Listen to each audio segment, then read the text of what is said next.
¿Quién fue realmente Jezabel? Su nombre ha resonado por siglos como sinónimo de maldad y manipulación. Pero la historia detrás de la figura bíblica es mucho más compleja y fascinante de lo que imaginas. Hoy vamos a desentrañar los mitos para descubrir a la mujer, la reina y la estratega que desafió a un reino entero.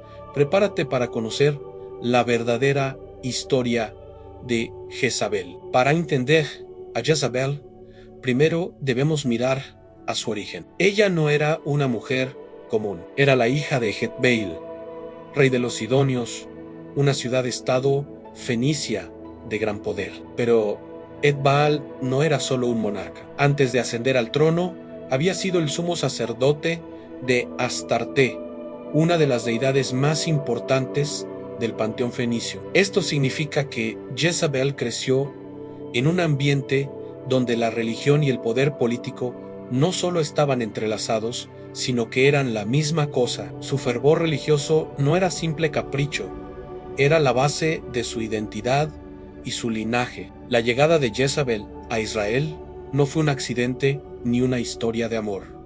Fue un acto de alta diplomacia. En el siglo IX a.C., el rey Acab de Israel buscaba fortalecer su reino contra la creciente amenaza del imperio asirio. Al mismo tiempo, Fenicia, una potencia comercial marítima, necesitaba rutas terrestres seguras para sus caravanas. La solución fue una alianza sellada con un matrimonio. La unión de Ahab y Jezabel era un tratado estratégico diseñado para garantizar la prosperidad y seguridad mutua. Desde el principio, Jezabel no era una simple esposa, sino una pieza clave en el ajedrez geopolítico de Oriente Próximo. Cuando Jezabel llegó a Israel, no lo hizo como una inmigrante dispuesta a asimilarse. Ella llegó como una princesa, con un claro sentido de su estatus y su misión. A diferencia de otras reinas consortes extranjeras que a menudo adoptaban discretamente la fe de su nuevo hogar, Jezebel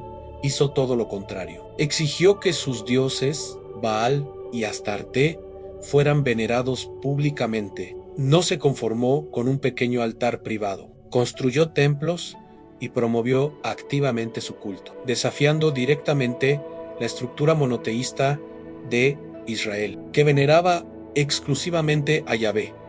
Esta no era una simple diferencia religiosa, era una declaración de poder. La dedicación de Jezabel a su fe no era solo simbólica, también era logística y financiera. La Biblia nos cuenta que ella mantenía personalmente a una corte de 850 profetas de Baal y Asera, alimentándolos en su propia mesa. Imagina la enorme cantidad de recursos que esto requería. Esto demuestra que no solo contaba con el apoyo del rey Acab, sino que tenía control directo sobre las arcas reales. Usaba la riqueza del reino para financiar y expandir su sistema religioso, consolidando su influencia y creando una estructura de poder paralela a la de los sacerdotes de Yahvé.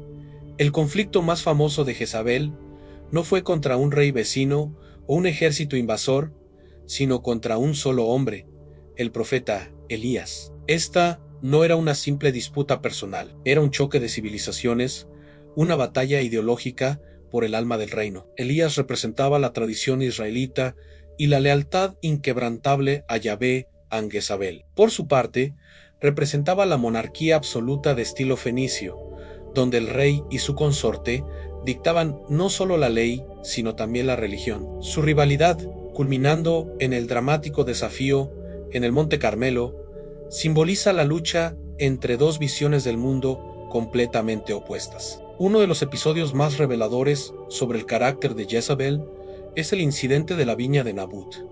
El rey Acab deseaba la viña de un hombre llamado Nabut, pero éste se negó a venderla, amparado en la ley israelita que protegía la herencia familiar.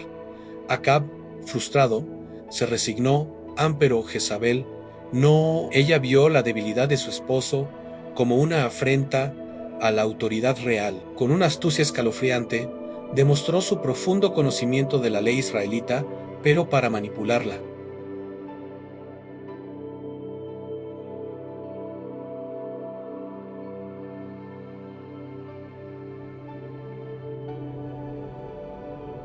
Pero Jezabel rompió este molde de manera espectacular. Ella no se contentó con ser una figura decorativa. Actuaba como una corregente, tomando decisiones ejecutivas que a menudo superaban la autoridad de su propio esposo. Mientras Acab dudaba, Jezabel actuaba. Su influencia era tan grande que muchos la veían a ella, y no a Acab, como el verdadero poder detrás del trono. Se estableció como una soberana con autoridad propia, un fenómeno sin precedentes en la historia del reino de Israel. La influencia de Jezabel no terminó con la muerte de Acab.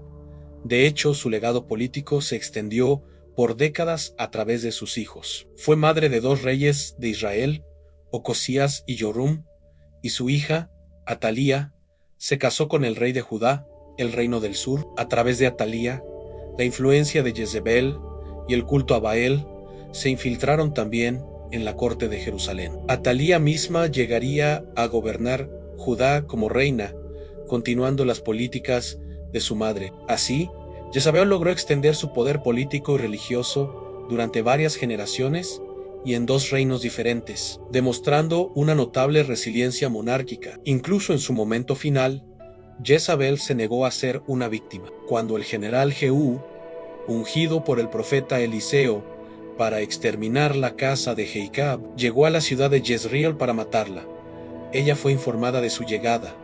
No intentó huir ni suplicó por su vida. En cambio, su reacción fue un acto de puro desafío. Se maquilló los ojos, se arregló el cabello y se vistió con sus ropas reales. Luego, se asomó a la ventana para enfrentar a su enemigo. Este gesto ha sido interpretado a lo largo de la historia no como vanidad, sino como una declaración política final. Estaba afirmando su estatus de reina hasta el último aliento, muriendo no como una criminal derrotada, sino como la soberana que siempre se consideró. El impacto de Jezabel trascendió su propia vida. Su nombre se convirtió en un arquetipo, una figura utilizada en la literatura y la teología para representar la idolatría, la seducción del poder y la lucha por el control espiritual. Para los escritores bíblicos, ella era la encarnación de la corrupción extranjera que amenazaba la pureza de la fe israelita. Sin embargo, desde una perspectiva histórica, podemos verla también como una mujer de extraordinarias convicciones, una líder política formidable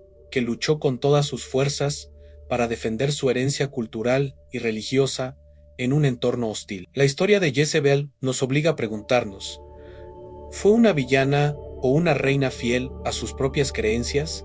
Hasta el final, Jezebel no fue simplemente una reina malvada de un cuento antiguo. Fue una figura histórica compleja, una princesa fenicia con una sólida formación religiosa y política, una estratega que utilizó el matrimonio para forjar alianzas internacionales, una líder que desafió las tradiciones de un reino y luchó por imponer su propia visión del mundo. Financió su fe con recursos reales, se enfrentó a profetas, manipuló leyes y ejerció un poder sin precedentes para una mujer de su tiempo. Su legado, perpetuado a través de sus hijos, y su muerte desafiante, la convirtieron en un símbolo eterno de poder, convicción y controversia. La verdadera Jezabel es, sin duda, mucho más interesante que el mito. Gracias por acompañarnos en este viaje para descubrir la historia real de Jezebel. Si te ha gustado este análisis, no olvides darle a me gusta y suscribirte para no perderte nuestros próximos episodios.